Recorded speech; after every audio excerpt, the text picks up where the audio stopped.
Түлкі, қойшы, аю. Bir қойшы қой бағып жүрсе, bir түлкіні bir аю қуып келеді екен. Ол бір тамға келіп кіреді. Аю да кірейін дегенде тамның тар тесігіне кеудесі сыйып, бөксесі сыймай кептеліп қалады.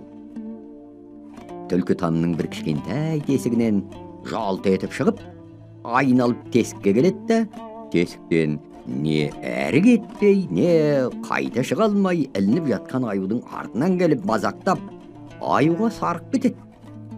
Оны қойшы көріп тұрады. Аю әрең деп қайта шығып жан-жағына қаранып қойшыға келеді. Сен не көрдің дейді аю қойшыға. Қойшы: мен не көрейін?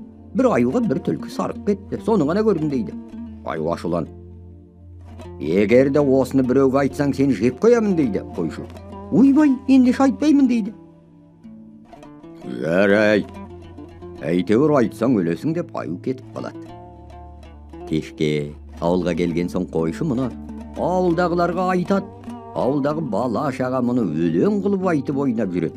Мұны аю есті бұза болып ертеңіне қой жайып тұрған қойшыға келіп: сенің тірі жанға айтпаймын дегенің қайда? Енді сені жеймін дейді. Қойшы жылап: 3 күнге рұқсат бер, үй ішіммен, ағайын туысқандарыммен қоштасып келейін дейді. Жарайды, 3 күнге рұқсат бердім деп аю кетіп қалады.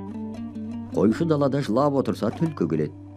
Қойшым, неге жылап отырсың дейді. Қойшы: ойбай, осылай да осылай, бәрі сенің кесірің, енді өлетін болдым дейді. Түлкі: ойбай, үндеме, аюдан құтылудың амалын мен табайын, не бересің дейді. Қойшы қуанып: ойбай, не қаласаң соны берейін дейді. Түлкі: маған бір бүйрегіңді бер дейді. Берейін дейді қойшы.